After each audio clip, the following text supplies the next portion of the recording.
It's like you shed all these layers. So you're shedding all these layers. It's like layer by layer, we remove these layers. The layers of fear, the layers of worrying, the layers of all the negative, all the shadows.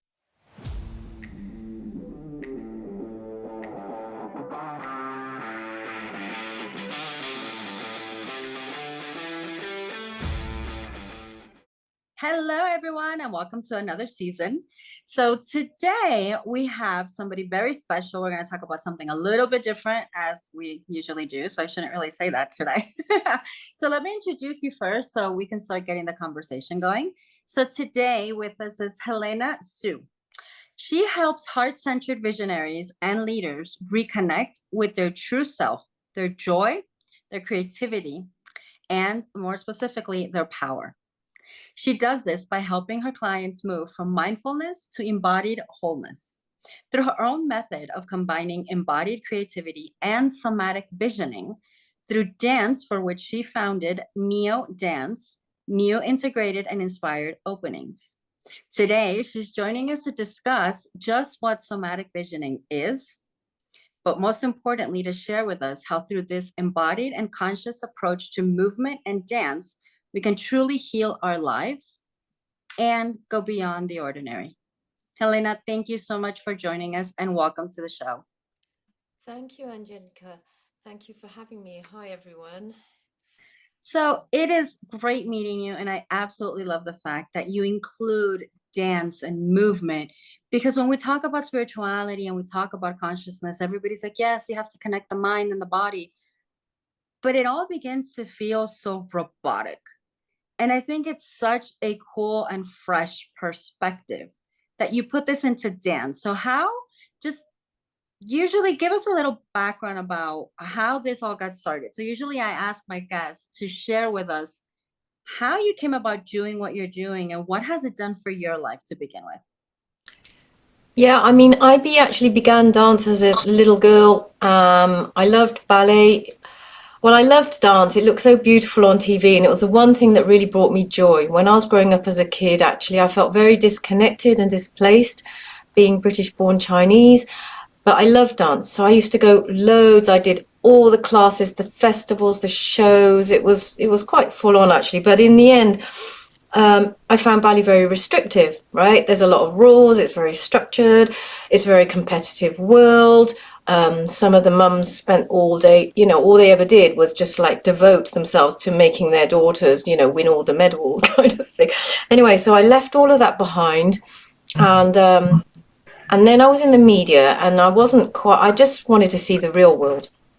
Went off traveling, and when I was traveling, all the stuff I hadn't dealt with growing up and feeling disconnected, it sort of came back to me because, right, it's a cliche, but you go off to find yourself. First of all, you normally get lost first. And in those days, there wasn't, Facebook hadn't even, when I first went off traveling, Facebook was still something that the military used, right? But there was just post restant. There wasn't the internet. It was only a bit later on, showing my age here. So, and, but I always loved to dance. If there's music, there's dance. I mean, I used to dance as a young adult in London, working in the media. I'd go to some, events and parties. But then when I went traveling, I just got into it more in different ways. And there would be gatherings. And then I got into sort of more organized events and parties. I was in India, and at one point, it was about 25 years ago now, I was in Ibiza and I was not feeling great, and I was on the north of the island. I was dancing, music started. I'd been feeling really not, I had a lot going on. Music started, and I literally just felt this just complete, sort of rising of energy. And I was outdoors. You've got the rocks beneath you, the sea, the sun, the lovely sea air. So that all helped. You're in Ibiza. Ibiza's like on an energy point in the world. But at that point, and I started dancing and moving, and I thought, there's something more. There's something more than just an endorphin rush. What is it? What is it about dance? And so I decided then, I've got to go and study it. Maybe I need to study dance therapy or something, right? So that was 25 years ago. And then I did explore dance movement therapy. I came back, I was in Asia for 10 years, and I got into yoga and meditation. And then, you know, dancing unofficially. Sometimes I'd go to some places where there was more organized dance. I was just exploring. I came back to the UK and studied dance movement therapy for a year and realized that wasn't quite what I was looking for, because it's kind of like music therapy or drama therapy. Well, it's therapy is a Western word. And so a lot of those therapeutic things are from, a lot of those therapeutic things are from psychotherapy. So, for example, drama therapy, art therapy, you know, they might still look at Western psychotherapeutic models of interpretation of the work. And I thought, well, no, that's not what I'm after, right? So I did that for a year, and I thought, no. And then I was looking and trying to find the right thing. And actually, I didn't quite find the right thing. I ended up doing a master's in somatic dance and somatic well-being, it's called, which is kind of like a bit of, and somatics is kind of an umbrella term, really, for all these different things that people didn't know how to classify them. So I don't know if you remember, there was Alexander technique. Everyone started talking about Alexander technique, and I was like, what on earth is Alexander? What is it? You know, everyone was going, oh, this thing. And then there was Feldenkrais, and then these other things. I thought, what are they? So they all got sort of put under this umbrella called somatics, which is about connecting the mind and the body and finding different ways into the body. And a lot of these practitioners often came from having had illness or an accident or something where they couldn't move anymore. And so what mainstream medicine had said to them, no, you know, sorry, you're not going to, like Joe Dispenza, he's a controversial kind of like very popular doctor, whatever you want to call him. And, you know, he was told he wouldn't walk again. Moshe Feldenkrais had a knee injury that he was told that he couldn't use it properly. So these people just thought, right, no, I'm not going to listen. And so they really spent a lot of time exploring deep into the body and listening and discovering through sometimes really subtly discovering new ways and openings into the body. And so there's been a lot of stuff before then in ancient cultures, right? Ancient wisdom has a lot of body practices that are quite energetic. Yoga can be quite energetic. So we have our energetic system. We have our physical system, our muscles, our bones, our blood, and all of that. And that has, you know, there's languages. There are languages within the different systems in our body. There are we all have experienced some of these things, all of us, right? If we've ever had heartache, if we've ever had stress and then we get a stomach ache, if we've ever had any emotional issue that causes us and we don't realize at the time why we're getting this ache here or why something's playing up, and it's only later on we kind of figure it out. Oh, actually, yeah, at that time I had XYZ going on. There's no wonder my body was complaining, right? And that is all somatic. That's all the mind and body connection. Somatics is kind of like looking deeply into the science of the body mind. That's all the mind and body connection. Now, when it comes to going deeper than actually listening to pain from our emotions, when we go into a meditative state, for example, like with Sufi whirling or something like that, the Sufi whirlings, they whirl continuously. I think it's anti-clockwise, I think. And they go into this higher meditative sort of spiritual state. And it's in part because your brainwaves drop from your busy beta brain and they go to alpha-theta. And then when you get more into the theta, it becomes more dreamlike before you go into delta, which is where you're in deep sleep. And so when you meditate, you go from you go into sort of alpha theta mode, which is also where your parasympathetic is. Basically, you're not in busy fight or flight anymore, trying to run from the animal in the jungle, right, on stress mode. You're sort of dropping out of that into your rest and digest system, your parasympathetic, your brainwaves also slow down a bit. And when we move and dance, and when we're not trying to worry about remembering the steps, I mean, if you know a sequence so well and you can just do it automatically and you're in your flow, that's fine. But I'm talking about when you just naturally drop into a flow without structure, without just feeling and sensing into what feels right. And you know, if you're enjoying the music can be a very big part of it, right? There are different rhythms and frequencies in music that also take you to different levels in your brain. And there are different rhythms for music. So when you drop out of your busy beta brain and you go into a more meditative state, the movement can help you to do that. Sitting meditation for some people is very, very hard, for lots of reasons. If you have so much emotion going on, if you're absolutely wrought with grief or seething with anger, it's very hard to keep still and just meditate the hell out of that anger, right? I know this from my experience. You know, you'd much rather go and like bash a pillow or scream on the top of a mountain, or, you know, when people are angry, they do the most, my God, the energy that's in the dance, I don't, you know, or if I've been, you know, the energy when you're angry fuels you. That's why you, it's such a power within you that, and that also, we don't move enough in life in modern world, and that's why we get so much disease. All these emotions, all this stress, everything, it doesn't go anywhere. It sort of stays stagnant in our body, and that's why, you know, often we start to get dis-ease. So when we move, we allow the emotions to move through us, and eventually at some point, I mean, either you just completely exhaust yourself and you collapse, or something will shift in that movement, right? In the emotion, something will shift. Something will shift, and then it might shift again, and it might shift again. It's like you shed all these layers. So you're shedding all these layers. It's like layer by layer, we remove these layers.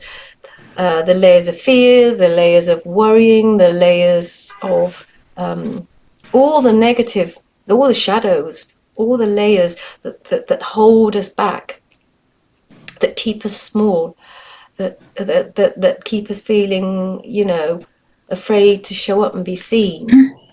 Right. Right? No, because if we're getting into something spiritual, the last thing we're worrying about is whether our outfit looks good on us, for example, or what someone thinks about XYZ. If we're really going into that zone of connecting into something deeper, that's transpersonal, that's more sacred, that's almost, you know, that's something that we're feeling reverent about, because the spiritual can be connected to the sacred. And I'm not talking about in a dogmatic way or with organized religion, right? A lot of us have our little sacred rituals that we do, like, you know, for English it might be a cup of tea in the morning. For Colombians it might be a cup of coffee in the morning. You know, it could be literally sacred ritual. And it's literally that when you go into that place, it's like going into a zone. It's like going into a zone where you everything else falls away. So we've all heard of flow state, and going into that zone with flow state, which can be through art, music, singing, anything that we really get ourselves into. If we love our gardening, when we're in our zone, time just passes. In fact, time is timeless. We're just in that space of just going with the flow of what we're doing. And so when we can accomplish that through dance, which means, of course, that first we have to drop the layers, the self-consciousness, the worries and the fears of whether we're doing it right, all of that, we have to drop that. And then when we've dropped that, and our brainwaves slow down, then we can just start to literally, after some time, I'm not saying it just happens, but we can literally start to merge, so that if you're moving with music, you become one with that music, right? And you lose a sense of where your boundary is with the outer world, because you sort of realize, that's when it becomes transpersonal. When you realize that you're part of something greater, that's when it's really incredible. Actually, that's when it's really beautiful. But I'm not saying this is something that you achieve in like half an hour or something. This is something that you achieve when you have the space and the time, or if you don't have this, you give yourself that space and time. I mean, I would rather sort of dance all day than sit and meditate all day, any day. I have got quite a funny, not funny story where if any of you have heard of Vipassana meditation, which is 10-day silent retreat. So I went on this Vipassana meditation. This is in Thailand. And right before it, I'd had a huge row, an argument with the father of my son, who's not my partner, who was then, it was, the worst thing imaginable. So I went to this retreat for 10 days, ruminating all the things, wanting to sort out this awful argument, wanting to sort it out. It had just been completely left hanging in the air. I mean, clearly it wasn't a very healthy relationship if, there's a huge argument going on when you're about to go to a stand. And I sat there and it was pure and utter hell. I mean, it was just the most difficult thing. And then it's literally, I wanted to leave halfway, but halfway through there's a pattern with this retreat.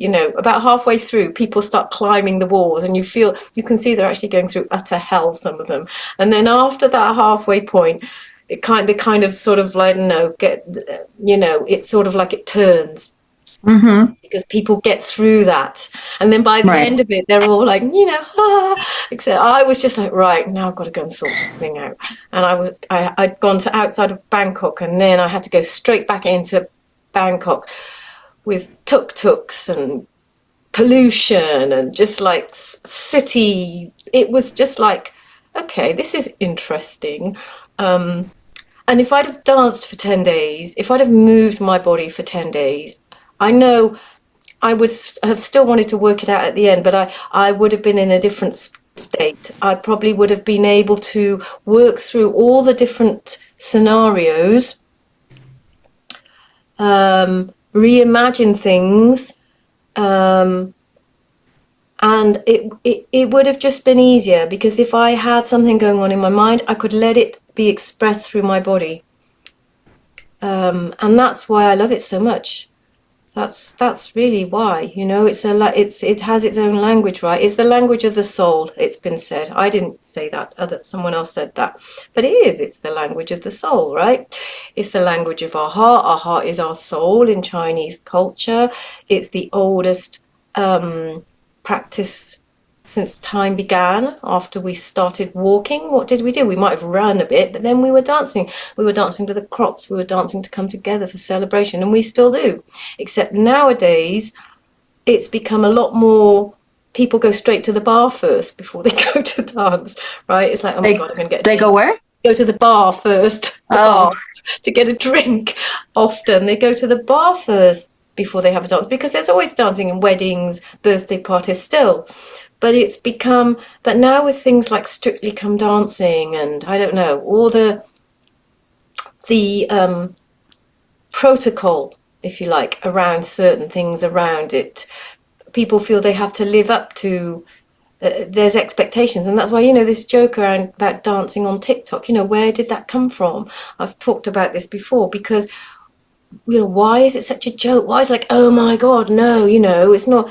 Why? Because there's nowhere to hide in our bodies. There's nowhere to go. It's there in our bodies. Whatever's going on for us, it's there. We can try and hide. We can put on a thick mask of makeup. We can put on big baggy clothes, and we can shuffle around. But even something about our presence, our energy, the way we're moving or not moving is going to show something about our internal state. And that's why we see people with learning disabilities, and straight away, without them saying a word, we know the way they move, we know there's something that's going on there. So to move and dance for TikTok, so many people, it's not everyone, not at all. It's seen as quite vulnerable. I think I think the younger generation, well, in I shouldn't generalize, but because they've grown up with the social media and Instagram and all of this, I think it gives them a lot of anxiety. But at the same time, it's a bit more kind of normal that that sort of thing might happen. And so a lot of younger people are very used to just sticking a camera in front of themselves to film. I think more so because they've grown up with that. But for the older generation, I'll be careful what I say here.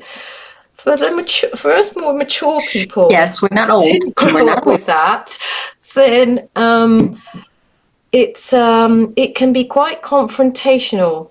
Um, and and that's why Brené Brown's, talk about being vulnerable is so well known. Her talks on vulnerability and shame and all of this kind of stuff. So when you connect to spiritual self, your higher self, all of that just drops away. When you're in your higher self, in your spiritual self, you're not worrying about yourself. That's the lower small self ego stuff, right? Mhm. When we're in our flow, and that's where we start to feel more open, we're more receptive to what might be, because why not? Suddenly, the barriers start to sort of soften and drop away, because the barriers are invariably, we've put them there with barriers.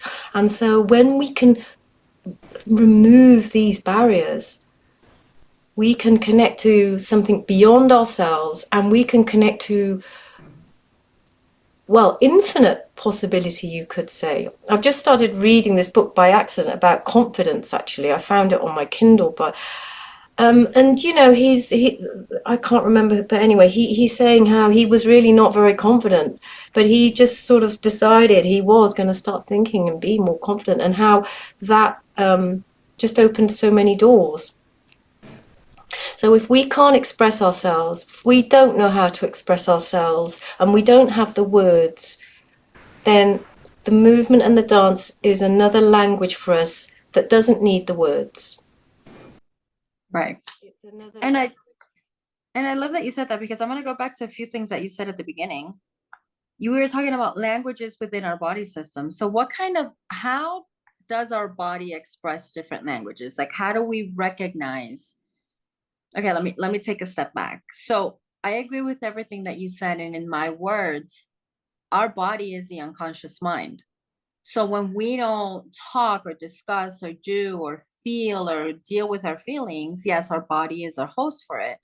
And that's why I said I loved and I wanted to bring you on the program, because I love the fact that through dance and through movement, we can release all these things that our body is doing us the favor of holding on to, but we have to allow it to do its thing and release itself, right? Like the movement. And it's what you were just saying with like the whole TikTok and when we were kids.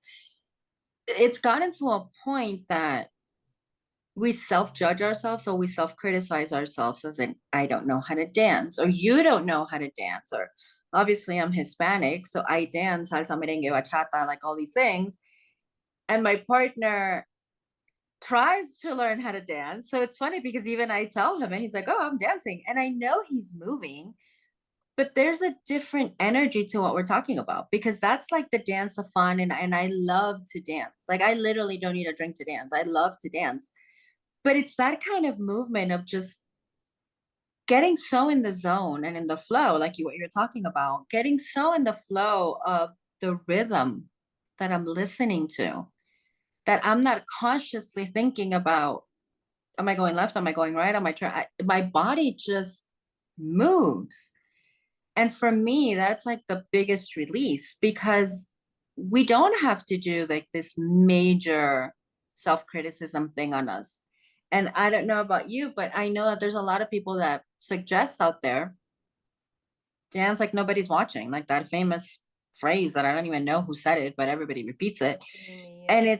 And it's literally having, because for me, dancing 4, 5, 10 minutes a day, just in the kitchen while I am making coffee or while I'm walking up and down, just feels so good. So there doesn't really have to be a structure. Is that what you were saying at the beginning? It was kind of like just getting in that flow and just letting the body move. Yeah, absolutely. There doesn't have to be a structure. And maybe in a way that also scares people.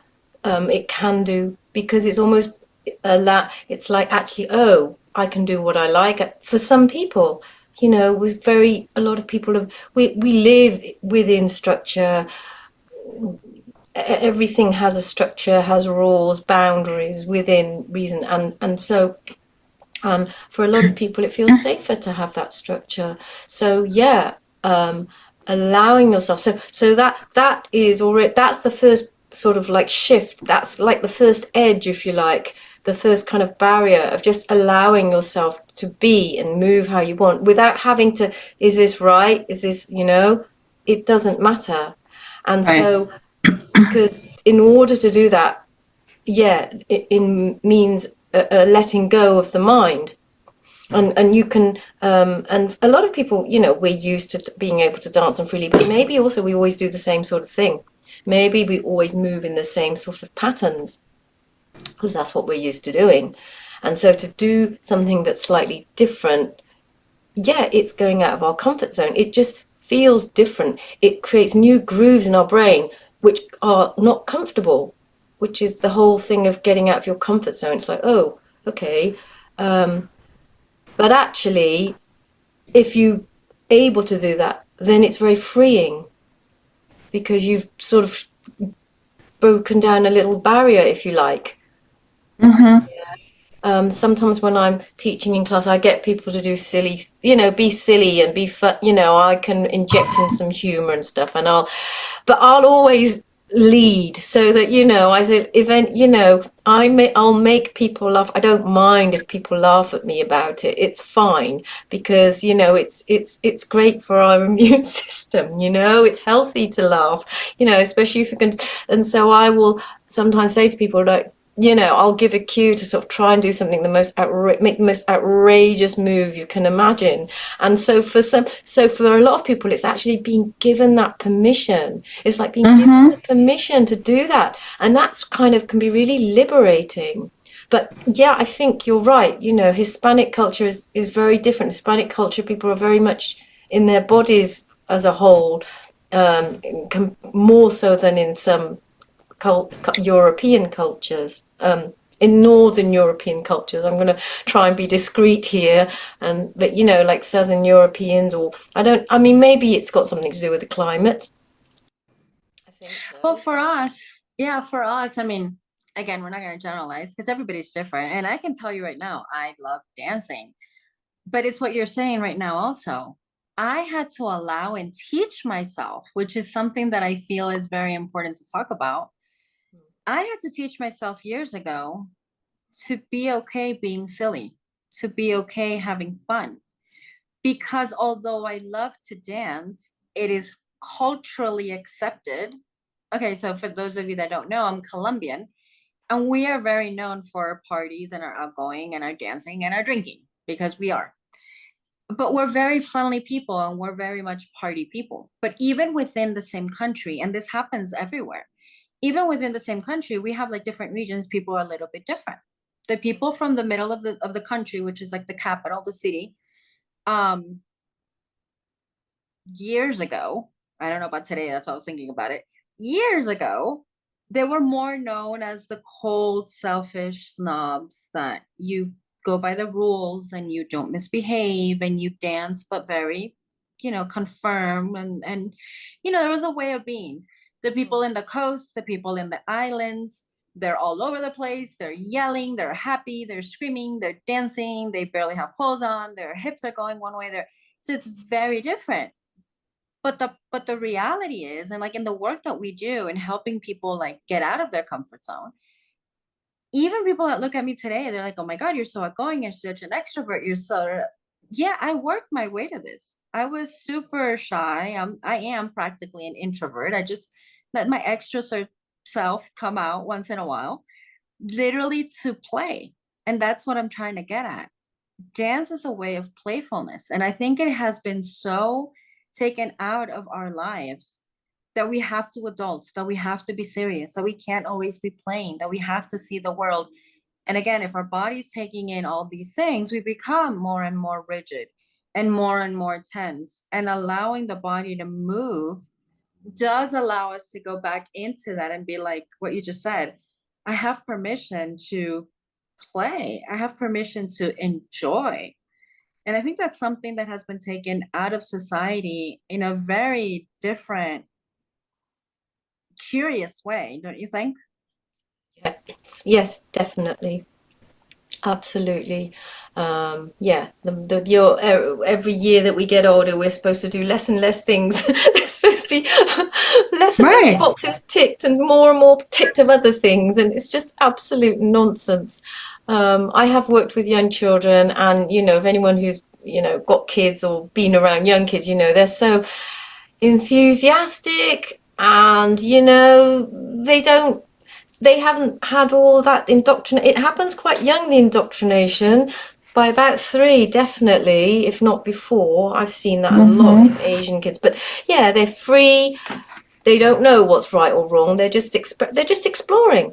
Everything's just a discovery. Everything's new. So they don't have that fear, and so they have that spontaneity.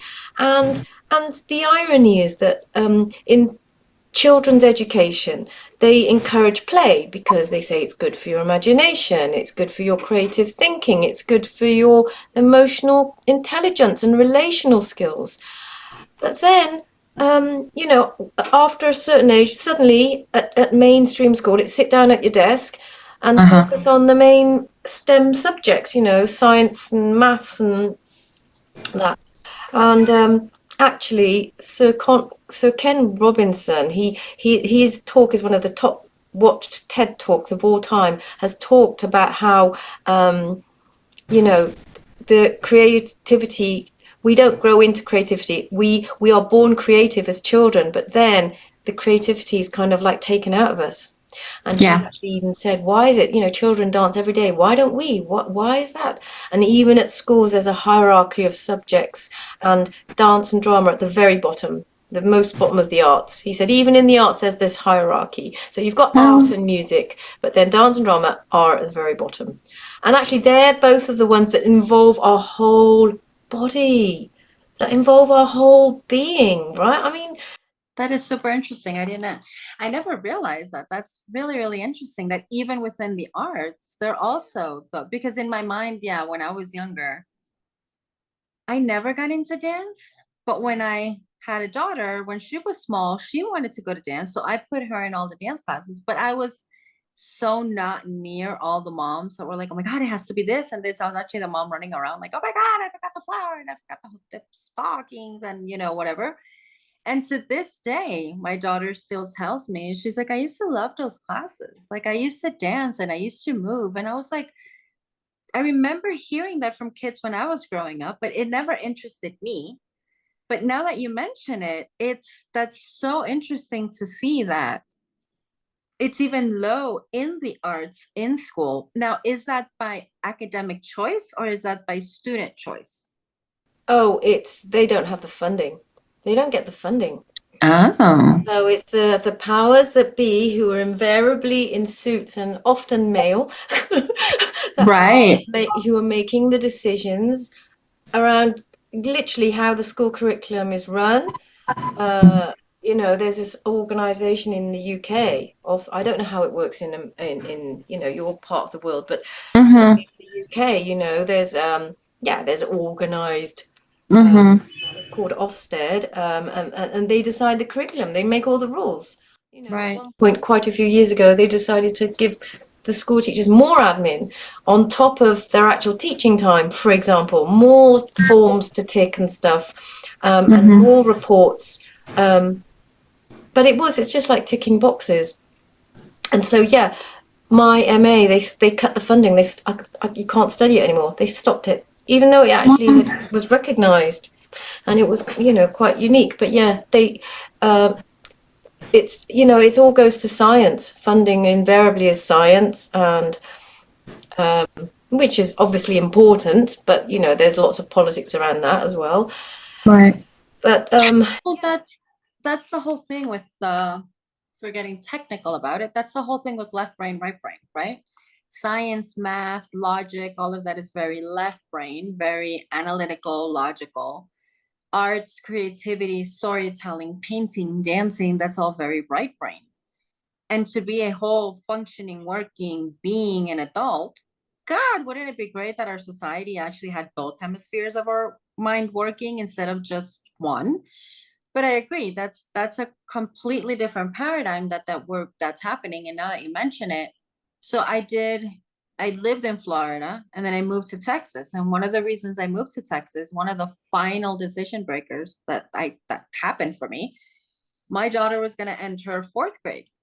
And in elementary, they were already saying that there was no funding for arts. And I was like, we're talking about elementary. I mean, we're not even talking about middle school, high school, like, okay, So they're what age was bigger. this? What She age was was this? about 8, Yeah. 7 or 8. And they were talking about taking it out of the whole school. So, I mean, she was going to go to fourth grade, but they were talking about taking the whole thing out of like even the kindergartners. And it's like, I don't agree with that. Like, I studied advertising. I'm a self-taught graphic designer. I love art. I do all these things and I do them for fun. And I'm very thankful that I have remained more or less true to my creativity. Although again, I've also adulted and got into the work and got into the left brain logic and got into the all of this is more important than having fun and designing just for fun. But when I saw that in the elementary school, I was like, yeah, no, I can't do this. I can't raise it. That it's just like that was the last drop. I was like, you know, the state isn't offering anything even in the educational system for my daughter, while there's other places in the country basically that offer even better things. And that was one of the decisions that I did to literally pick up and move. But it's such an interesting point because again, we go back to what we're talking about with movement and the brain and the theta waves and being indoctrinated. And just the fact, I mean, even if we just forget about all that, just the fact of our actual health, if our unconscious body, which is our mind, which is our body, is holding all these things for us, and we can learn how to release it through things that you teach, through different movement, through different programs, through the somatics, through all this, included, we can take care of our health because our body is in ease and not in dis-ease. Yeah.